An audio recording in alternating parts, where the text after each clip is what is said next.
Morning everybody, welcome to Be Kind No Excuses. It's Ree in a very sunny, bright Whitley Bay. Obviously these sunglasses are on my head because I call these sunglasses optimism. I'm always waiting for a sunny day. Today I would like to talk to you about financial abuse. And one of the things that we talk about quite often is when you get into a relationship with somebody. Now remember, everything I talk about is within the context of intimate partner, abusive relationship. Now, there are things in your intimate relationship, in your marriage, in your partnership, that do actually happen, and they're not abusive. On the surface, you think, oh, she's talking about that, and I do that, and that's not abusive. In a balanced relationship where there is no imbalance of power, things can be shared out, and between a couple that's fine. Like, for example, my husband does pretty much, I would say 90% of the food shopping for the family, and also probably about 90% of the cooking. Now I know that's kind of flipped a little bit, but for us that works. He likes shopping, it's part of his thing. He likes preparing food for his family. I do too, but you know, it frees me up to do other things, and I appreciate that, and that's not abusive within the context and the balance of our marriage. So everything I talk about is within an abusive relationship where there's an imbalance of power. So what I'd like to talk about today is financial abuse. I know we talk a lot about speed. When you meet somebody and they want a fast track, they want to fast track everything. They want to, you know, it's I love you straight away. I want to move in with you. I want you to have my babies. Fast track, fast track. Now, please be very careful of that. And within the context of speeding things up, think about what it is in terms of money balance. Now, if you read Be Kind No Excuses, which is my book, you can find it on reepearson.com, dead easy, the website. It's just my name, .com, no gaps. In there's a lady in there who met somebody, and you know, it was all love and we're going to get married and everything was fantastic. And then when they did get married, she paid for everything. She paid for the dress, she paid for the venue, she paid for absolutely everything. And he was like, oh, I want to get married, we want to get married, we want to have this, we want to do that. But she was paying for everything. And actually, it wasn't, to him, he came across as, because she could only afford a certain kind of dress. You know, he got his suit, all he paid for was his suit. And it wasn't important to him that she had a fantastic day. Now that's an imbalance. Also, I've spoken to lots of women who, when they meet somebody, it's like, oh, let's go on holiday together. We get on so well, let's go on holiday. It'll be wonderful. It'll be so romantic. It'll be lovely. And then, oh, he's like, I haven't got the money at the minute, so I'm going to go on holiday and I will get the money and I will pay that. But can you book it now, because we'll get it and it's for sure, and we'll book it now. And then if you pay for that, and then I'll pay you back, and it'll be wonderful, and I will pay you back. I promise, I promise, I promise. And it's like, absolutely, oh yeah, okay, then we're going to go on holiday, it's great. First of all, a lot of ladies are like, well, he either didn't pay it back, the money didn't turn up, or he'd book it off, and she was left to pay for two people go on holiday and ended up either out of pocket, either going on her own, or having a friend come with her. Either way, it's all this fast tracking financial stuff. If you are with a man who wants to have stuff, he has to work for his own stuff. Does that make sense? You don't want to be with a dusty man so that you're thinking about finances all of the time. Please, if you're coming into a relationship is a contract. If it's for the long term, it's a contract, and you need to have those conversations about what is and isn't acceptable in terms of finance. Because if you don't bottom that, that's like a basic fundamental thing. And most divorces, the site financial disagreements, not divorces, most arguments within relationships are around finances. So please, right early on, and I know if you're in the UK, because I actually do work. I have another business and it's in the finance sector. It's about money, saving money, making money. And one thing, if you're watching and in the UK, and people from the rest of the planet would probably laugh and say, really, is this true? And it is really true. Talking about money in the UK is very taboo. We don't talk about how much money we earn. We don't talk about how much money we don't have. People would rather tell you they've been arrested for a crime than admit to having an overdraft in the bank. And that's just a culture within the UK.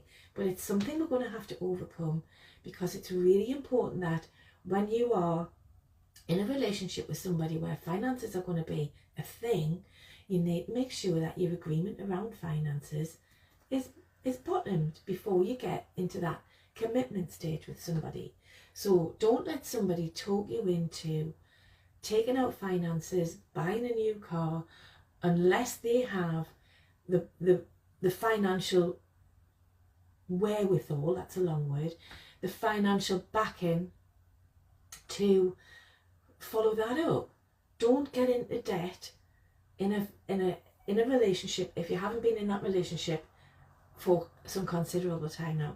I know I do my workshops around that now. I didn't marry my husband, my current husband, until we'd been together 6 years. So that's my timeline, because I had 2 previous husbands and I'd made those mistakes anyway, but that's just me. So financial abuse is a big thing. Getting into debt for somebody else is not a good thing. So please be mindful of that. And another thing that is really important to me, and I did this, hands up here, I did this. The money, the difference, the distribution of money on the planet is very much, the distribution of money is very imbalanced in gender, between gender. Men have more money than women. And one of the reasons for that is, and I'm not talking everybody, I'm saying most, or many women do this in their relationships. When you get together as a couple and you decide that you want to start a family, 99 times out of 100, or maybe it's 98 times out of, maybe it's a little bit less now that women are becoming more career oriented, but a lot of the time, and a lot of people, and including myself, you decide that one of you, usually the daddy or the biggest income earner, is going to stay on full time at work and progress their career, and then the other one, the person perhaps earning less money, or the person who wants to be at home with the children, any subsequent children, will stay at home and reduce hours at work. Now please be mindful that if you are paying into a pension, and I hope, and this is a whole different conversation, talking about pensions, please have one, or have something. When you're having your children at the beginning, you may reduce your hours at work, or you may stop work completely. You may not pay into a pension. If you do pay into a pension through your employer, you will then be making contributions to your pension, which are pro rata to your working hours. So if you've been working a 40-hour week and you go to a 20-hour week, your pension contributions will halve. Now you can top up your pension contributions. And the reason I'm telling you about this is because when you come to the end of your working life and you want to access your pension, if you have paid reduced pension, you will get a reduced pension, of course. If you are paying full pension, you will get your full pension. Now, if you're at the stage where you are sitting down with your partner and you're deciding you want to start a family, you want to reduce your hours, or maybe you're pregnant at the minute, congratulations, or you've just had a baby, congratulations, and you're talking about reducing your hours at work and you're working out the finances within your family, please consider that in that financial calculation, you need to include your top-up pension. You need finances in place. You might have reduced your hours at work and obviously you're going to be earning less, but you need that calculation to include full pension contributions. The reason for that is none of us have a crystal ball. We're all very much in love at the minute when we're having a baby, and life is very gorgeous and we love each other very much. But please, for the sake of your future financial security, make that pension contribution 100%. Not because you don't love your husband or your partner or whoever, but because down the line you don't have a crystal ball, you need a full pension. And that is really important because, I mean, this literally happened to me. I went and committed career suicide so that my husband could, you know, commit himself fully to his career. We were both working for the same employer. I reduced my hours at work. Obviously my pension went down. We had bought a very nice house in a very nice area, so we were really stretched financially, and we didn't take into consideration the financial calculation for my pension. And therefore down the line, when we did get divorced and the finance, because you know things go funny when it's all about the money, I ended up on a much reduced pension, and I don't want that to happen to anybody. And it may be that in the future, you know, when you stay together and the kids grow up and you both retire and you've both got full committed pensions, life will be so much sweeter, and you'll be able to travel and do the things because you'll both have a full pension. And if you're still together, that would be fantastic, but you just don't know. So please put that into the financial pot. Another thing to be aware of, if you are not working because you've had children, what do you owe? Do you owe that? Oh, what do you own? Do you own the house? Does your partner own the house? Do you actually own anything? Because a lot of this in abusive relationships is, well, I bring the money in and therefore this is mine. I do have a friend who was married for a long time, and her husband didn't want her to work at all. And if that's an arrangement that you're happy with, then that's fine. But she didn't own the house. She didn't own any cars. She didn't even own her own mobile phone. And when they split up, she was left for a very long time, until it all went through the court system. She didn't even have a phone, and she didn't have the means to get a phone. And she didn't know, because the financial control even went down to the detail of, don't put the heating on unless I'm in the house. You know, don't use anything. You don't own anything.